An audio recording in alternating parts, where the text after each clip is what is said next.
नमस्कार। मैं संस्कृति स्कूल की हिंदी अध्यापिका अनुराधा सरीन।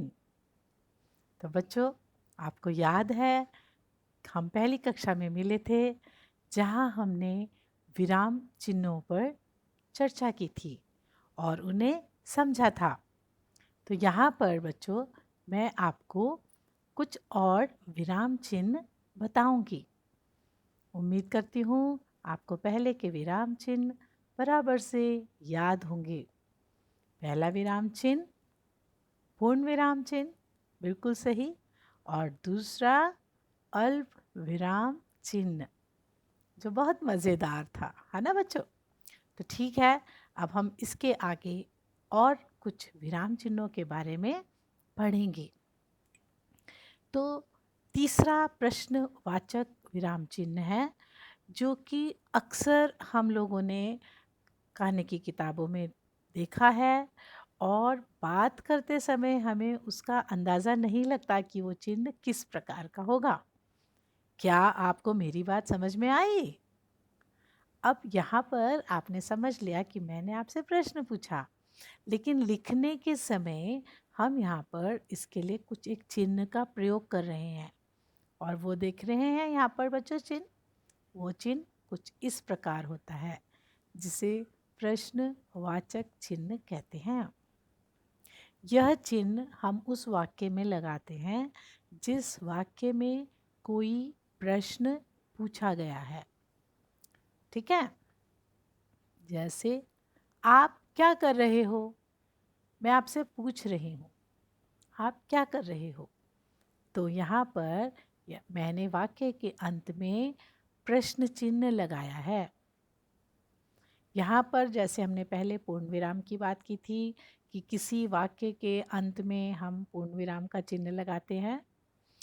अब आपको इस बात को, अंतर को समझना है। अगर वो सरल वाक्य है तो पूर्ण विराम का चिन्ह लगेगा, और अगर उसमें प्रश्न पूछा जा रहा है तो प्रश्न चिन्ह लगेगा। इसका मतलब वाक्य के अंत में दो प्रकार के चिन्ह लग सकते हैं। या तो पूर्ण विराम का चिन्ह लगेगा अगर कोई सीधा सरल वाक्य है, और यदि किसी वाक्य में प्रश्न पूछा गया है तो वहाँ पर प्रश्नवाचक चिन्ह लगेगा। क्या मैं बाहर खेलने जा सकता हूँ? पूछ रहा हूँ मैं। बच्चा अपनी माँ से पूछ रहा है, मम्मी क्या मैं बाहर खेलने जा सकता हूँ? तो वहाँ पर उस वाक्य के बाद जब हम लिखेंगे, ऐसा वाक्य अगर हमें लिखना पड़ता है तो हम उसमें प्रश्न चिन्ह ज़रूर लगाएं। ऐसा नहीं कर सकते कि हम ये लिखें, क्या मैं बाहर खेलने जा सकता हूँ पूर्ण विराम। गलत है, क्योंकि वो सीधा सरल वाक्य नहीं है, उसमें प्रश्न पूछा जा रहा है। तो बच्चों, हमें समझना है कि ऐसे शब्द वाले वाक्य जिसमें कब, आप कब आओगे, कहाँ, आप कहाँ जा रहे हो, क्यों, आप ये काम क्यों कर रहे हो, ये काम आप कैसे करोगे,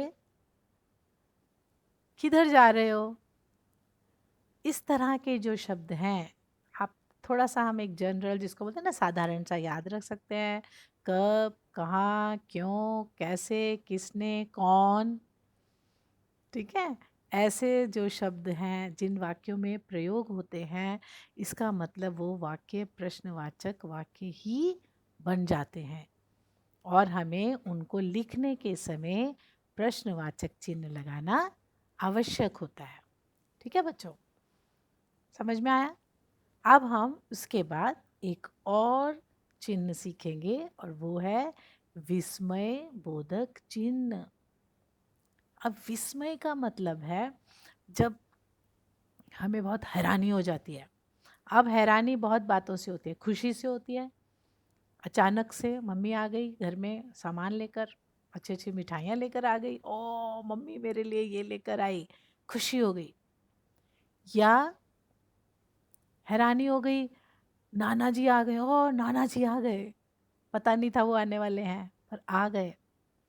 आश्चर्य, अरे आप कभी आ गए, ठीक है। या दुख, जैसे हम बोलते हैं ओ मुझे चोट लग गई, हाय ये क्या हो गया, ओह अब मैं क्या करूँगा। तो जो ऐसे वाक्य हैं जिनमें हमें थोड़ा दुख है, तकलीफ है, परेशानी है, जब हम ऐसा वाक्य बनाते हैं और उसमें कुछ ऐसे शब्दों का प्रयोग हो जाता है, वाह, ओह, हाय, अरे, तो उन शब्दों को लिखने के बाद हम विस्मय बोधक चिन्ह लगाते हैं। ये चिन्ह कुछ इस प्रकार है, समझो जैसे हमने विराम चिन्ह, पूर्ण विराम चिन्ह लगाते हैं, सीधी लकीर पर इसके नीचे एक नुक्ता, डॉट लगाना ज़रूरी है। अब अरे वाह, आपको बहुत बढ़िया सब्जी मिली है, हैरानी हो गई, आजकल तो सब्जियां अच्छी नहीं मिल रही मार्केट में, बाजार में अच्छी सब्जी नहीं है, और किसी को अच्छी सब्जी मिल गई तो हैरानी हो गई, खुशी हो गई, अरे वाह आपको तो बढ़िया सब्जी मिली। तो यहाँ पर वाह के आगे हमने विस्मय बोधक चिन्ह लगा दिया। अब खेलते खेलते बच्चे को चोट लग गई, तो वो ऐसा कहेगा या तो मुझे चोट लग गई है, सीधी सी बात, पर उसे दुख हो रहा है, दर्द हो रही है, तो वो कह रहा है ओह मुझे चोट लग गई। तो यहाँ पर जो ओ शब्द का प्रयोग किया वो विस्मय बोधक शब्द है, और उसके बाद हम विस्मय बोधक चिन्ह, ये चिन्ह है, इस शब्द के बाद हम चिन्ह अवश्य लगाएंगे। हम वाक्य लिखने के समय ऐसा नहीं कर सकते ओ मुझे चोट लग गई, तब ये सीधा वाक्य हो जाएगा, सरल। पर अगर हमें इसको उसमें दुख, खुशी, भाव कुछ दिखाना है तो हमें उसके सामने विस्मय बोधक चिन्ह अवश्य लगाना चाहिए, ठीक है। यहाँ देखेंगे, वाह खाना बहुत स्वादिष्ट था, मज़ा आया, अच्छा लगा, खुशी हुई।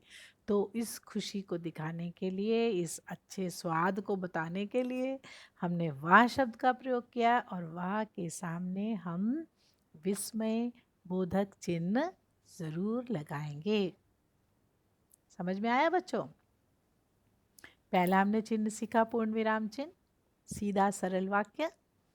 ये देखिए, एक वाक्य के बाद पूर्ण विराम चिन्ह, उसके बाद हमने सीखे अल्प विराम चिन्ह, खुशी, हैरानी, आश्चर्य। अब ये इतनी भावनाएं यहाँ पर लिखी हैं, मैंने आपको बताया था जब बहुत सारे संज्ञा शब्द होंगे किसी वाक्य में तो उन संज्ञा शब्दों के बाद हम अल्प विराम चिन्ह लगाते हुए लिखेंगे, ठीक है। तो ये देखो यहाँ पे अल्प विराम चिन्ह हो गया, और विस्मय बोधक चिन्ह वहाँ ज़रूर लगाना है जहाँ हमें खुशी, हैरानी, आश्चर्य, दुख ऐसे किसी भाव को बताना है, सुनने वाले को, पढ़ने वाले को वो बात समझ में आएगी। बोलने से तो मैं बोल सकती हूँ ओ मुझे चोट लग गई, अभी सुनने वाले को समझ में आया कि मुझे दर्द हो रही है, चोट लग गई। लेकिन लिखने में अगर मैंने सिर्फ ये लिख दिया ओ मुझे चोट लग गई, तो इसका मतलब मुझे कोई दुख दर्द नहीं है, बस बता रही हूँ मैं। समझ में आया? तो अगर मुझे अपने दुख का भाव बताना है कि मुझे दर्द हो रही है, मुझे चोट लग गई है, तो तब मुझे विस्मय बोधक चिन्ह ज़रूर लगाना है। तो लिखने के वाक्यों में, लिखित भाषा में इन चिन्हों का प्रयोग बहुत आवश्यक है। समझ में आया बच्चों? अब हम यहाँ पर देखते हैं कि आपको नोटबुक खोलनी है, नोटबुक में आप लिखेंगे जिस तरह इसमें खाका बना हुआ है, यहाँ पर 1 2 3 और ऊपर से नीचे 1 2 3 4, ये 4 खाने बनाने हैं, इस तरफ 3 खाने बनाने हैं, पार्ट 13 विराम चिन्ह और तिथि। जब भी हम नोटबुक में काम करें और उसके अलावा कहीं भी, बच्चों हमेशा याद रखना, जब भी आप कुछ भी लिखें तो वहाँ पर तिथि ज़रूर डालें कि आपने कौन सी डेट को, कौन सी तिथि को, कौन सी दिनांक को वह लेखन कार्य किया है। ओके, हमेशा याद रखें। तो अभी आप ये नोटबुक में लिख लीजिए, और अब आप सोच रहे होंगे इसमें हमें क्या लिखना है, तो यहाँ पर आपको मैं स्लाइड में दिखा रही हूँ, आपको इसी हिसाब से नोटबुक में यह कार्य लिखना है। पूर्ण विराम, पहला चिन्ह हमने सीखा, वो कहाँ लगाया जाता है? वाक्य के अंत में। उसका प्रयोग कहाँ होता है? जब कोई बात हम कह चुकते हैं, समाप्त हो जाती है, सीधे सरल वाक्य में, वो भी याद रखना है। और उसका चिन्ह इस प्रकार आपको दिखाई दे रहा है। दूसरे खाके में आपको क्या लिखना है? अल्प विराम। ये हमने चिन्ह सीखा। ये कहाँ लगता है? बहुत कम समय के लिए जब हमें कहीं रुकना है लिखने के समय, तो हम अल्प विराम चिन्ह का प्रयोग करेंगे। और चिन्ह कुछ इस प्रकार का है, जिसको अंग्रेजी में हम कॉमा के नाम से जानते हैं, हिंदी में उसे अल्प विराम चिन्ह के नाम से याद रखना है। और तीसरे खाके में आप लिखेंगे प्रश्नवाचक चिन्ह। हमने सीखा कहाँ प्रयोग होता है? प्रश्न पूछने के लिए।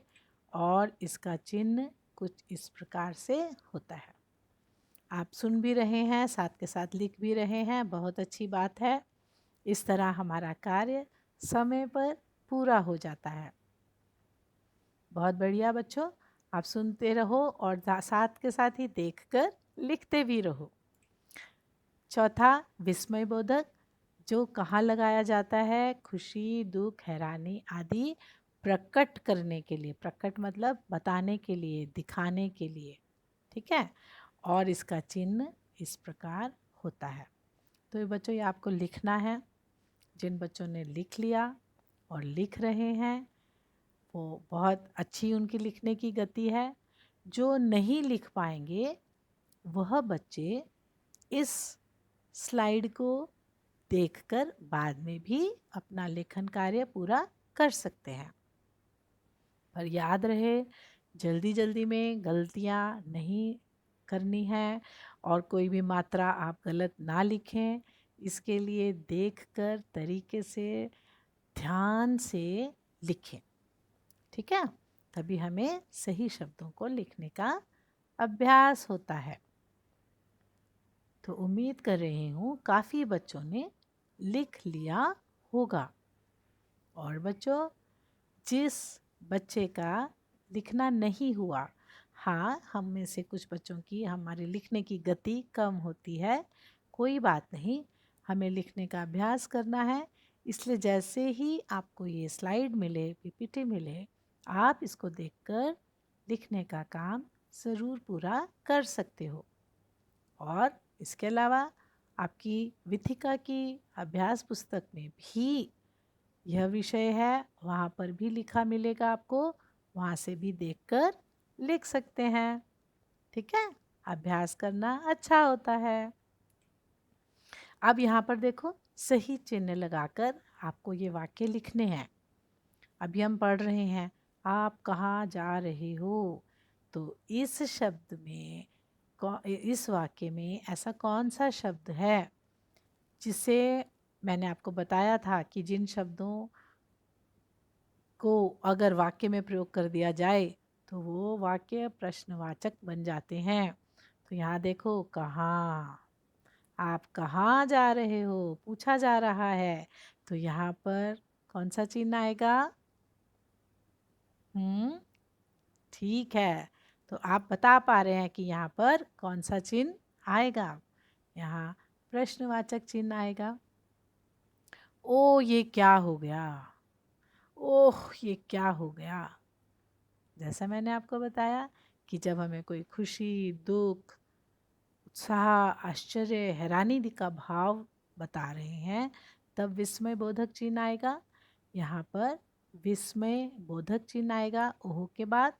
और देखो, इस वाक्य में यह क्या हो गया, यहाँ पे वापस क्या प्रश्नवाचक शब्द है, तो अंत में प्रश्नवाचक चिन्ह आएगा। माताजी सेब, संतरे, आलू और टमाटर लाई हैं। तो यहाँ पर हम कौन से चिन्हों का प्रयोग कर पाएंगे? बहुत सारे संज्ञा शब्द हैं, नाम शब्द हैं, फलों के नाम हैं, सब्जी भी है, सेब, संतरे, आलू, टमाटर, ठीक है। तो जब बहुत सारे संज्ञा शब्द हैं, नाम शब्द हैं, तब हम अल्प विराम चिन्ह का प्रयोग करेंगे। और वाक्य के अंत में पूर्ण विराम चिन्ह लगाना आवश्यक है। तो आप देखें यहाँ पर पेपर में, पेज में दिखाया गया है कि किस तरह आप लिखोगे सही उत्तर। यहाँ पर दिए गए हैं, आपने इस प्रकार से अपनी नोटबुक में लिखना है। पहले आपने वो खाका बनाया है, वो वाला पेज लिखने के बाद फिर आप इन वाक्यों को यहाँ पर नोटबुक में इस प्रकार सही चिन्हों का प्रयोग करते हुए लिखेंगे। ठीक है बच्चों? हाँ, जो बच्चे जल्दी लिख सकते हैं वो अभी भी लिख सकते हैं। ठीक है? और लिखने का काम लेकिन हमें याद रखना है कि हमें ध्यान से लिखना चाहिए। शब्दों को सही प्रकार से बनाते हुए सुंदर तरीके से लिखना चाहिए और मात्राओं का ध्यान रखना सबसे ज़रूरी है। अगर आप अभी से ध्यान रखेंगे तो आगे कभी भी मात्राओं की गलती नहीं होगी। ठीक है बच्चों? अब यहाँ पर देखो, एक चित्र है और इस चित्र को देखकर आपको कुछ वाक्य बनाने हैं। ठीक है? तो अभी हम सोचें कि इस चित्र में हमें क्या क्या दिखाई दे रहा है। सबसे पहले तो एक बगीचे का चित्र है। बगीचे में बहुत सारे झूले हैं। बहुत सारे झूले हैं, हम झूलों के नाम लिख सकते हैं। ये जो बच्चे हैं, हम इनके भी नाम बनाकर कुछ सोचकर अपनी मर्जी से लिख सकते हैं। ठीक है ना? अभी हमें चिन्हों का प्रयोग करना है। हमें ऐसे वाक्य बनाने हैं जिनमें हम पूर्ण विराम, अल्प विराम, प्रश्नवाचक चिन्ह और विस्मय बोधक चिन्ह, ये चारों जो हमने चिन्ह सीखे उनका प्रयोग करना है। तो बच्चों, इसके लिए सबसे आसान तरीका होता है कि सबसे पहले हम पूर्ण विराम का वाक्य बनाएं, जो एक सीधा सरल वाक्य बना सकते हैं। तो यहाँ पर बहुत सारी ऐसी चीज़ें हैं जो हम सरल भाषा में एक वाक्य में कह सकते हैं। जैसे, यह एक सुंदर बगीचा है। यहाँ बहुत सारे बच्चे खेल रहे हैं। आसमान में सूरज दिखाई दे रहा है। चिड़िया पक्षी उड़ रहे हैं। ठीक है ना? सरल सीधा वाक्य। इन वाक्यों को लिखने के लिए हम पूर्ण विराम चिन्ह का प्रयोग लगा सकते हैं। अब हमें सोचना है कि अल्प विराम का चिन्ह प्रयोग करना है। हम ऐसा कौन सा वाक्य बनाएं जिनसे हम अल्प विराम चिन्हों का प्रयोग कर सकें। तो जैसा मैंने आपको बताया, बहुत सारे नाम होने पर हम अल्प विराम का चिन्ह प्रयोग करते हैं। अब नाम में हम क्या कर सकते हैं? इन बच्चों का नाम दे सकते हैं। मीना, रीना, इरा, यहाँ पर रोहन, राहुल, कुछ भी समझ में आया? और इधर हम क्या कर सकते हैं बच्चों? क्या कर सकते हैं इधर हम? यहाँ पर हम झूलों के नाम दे सकते हैं अलग अलग। बाग में तरह तरह के फूल हैं तो गुलाब, गेंदा, चमेली, ये नाम लिख सकते हैं। तो उनको लिखते हुए हम अल्प विराम चिन्ह का प्रयोग कर सकते हैं। अब हमारे पास तीसरा चिन्ह है प्रश्नवाचक। उसके लिए हम कैसे बना सकते हैं? प्रश्नवाचक चिन्ह हम कैसे बना सकते हैं? तो हमें क्या करना है? हम कहेंगे, कैसा वाक्य बना सकते हैं? सोचिए जिसमें कौन, क्या, कहाँ, कैसे, किधर ऐसे शब्द का प्रयोग हो। यहाँ कौन कौन खेल रहा है? कौन कौन? तो प्रश्नवाचक चिन्ह का वाक्य हो सकता है, क्या आप मेरे साथ इस बगीचे में चलोगे? यह भी प्रश्नवाचक चिन्ह का वाक्य हो सकता है। समझ में आया बच्चों? इस तरह आपने सोचकर कल्पना से प्रश्न बनाने हैं और विस्मय बोधक के लिए उसका चिन्ह का भी प्रयोग करना होगा। तो ऐसा कौन सा वाक्य बना सकते हैं जिसमें खुशी दिखाई दे रही हो? यहाँ पर बच्चे तो बड़े खुश लग रहे हैं, तो हम खुशी से जुड़ा हुआ कोई वाक्य बना सकते हैं। ये देखिए, ये बच्चा फुटबॉल खेल रहा है, समझो इसका नाम है राहुल। तो हम बोल रहे हैं, अरे वाह, राहुल ने कितनी जोर से गेंद को किक मारी, वाह, गेंद बहुत ऊपर तक जा चुकी है। इस बच्चे के लिए भी बना सकते हैं, खुश है, अरे वाह, मजा आ गया, है ना, खुश है ना। ये देखो, अगर हमने इसको नाम दे दिया, अब ऐसे लिखने से अच्छा वह लड़की झूले पर से फिसल रही है, उससे अच्छा है हम इसको नाम दे दें।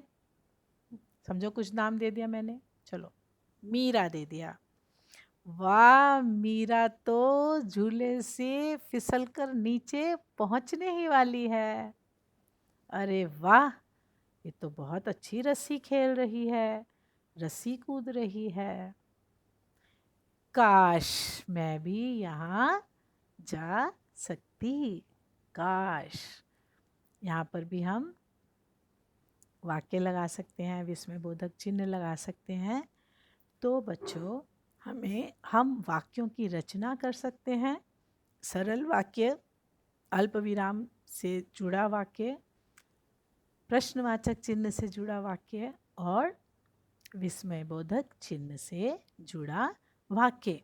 तो यहाँ पर आप देख सकते हो, अभी हम अगर वाक्य बनाएं, साधारण से, ये मेरी तरफ से है, आप अपनी तरफ से और वाक्य, अलग से वाक्य भी बनाकर लिख सकते हो या बोल सकते हो, अभ्यास कर सकते हो।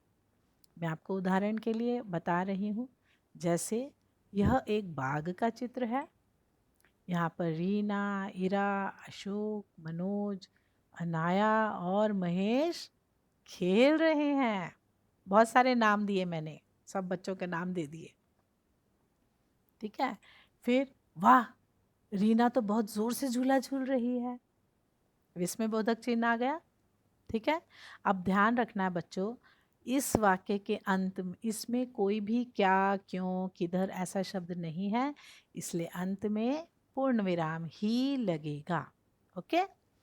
फिर देखो उससे आगे का, अरे महेश तो फुटबॉल बहुत अच्छी तरह से खेलता है, हैरानी की बात है, तो इसमें बोधक चिन्ह लगाया।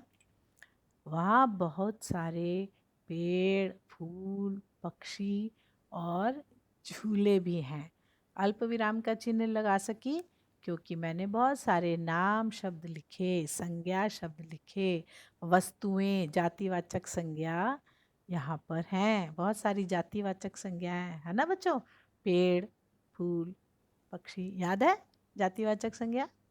और यहाँ पर देखो कौन सी संज्ञा है, जातिवाचक या व्यक्तिवाचक, व्यक्तिवाचक, क्योंकि इधर नाम दिए गए हैं, रीना, इरा, अशोक, मनोज, अनाया और महेश।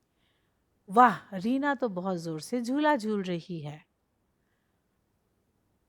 काश मैं भी उधर खेलने जा सकती, क्या आप मेरे साथ वहां चलोगे।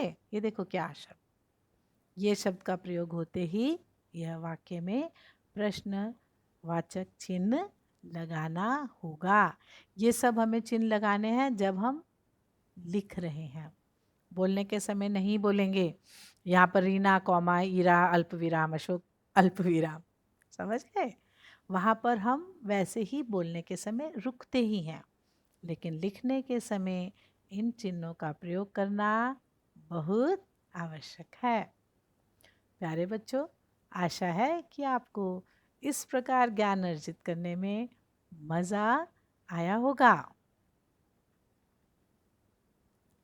उम्मीद करती हूँ हम फिर मिलेंगे, तब तक के लिए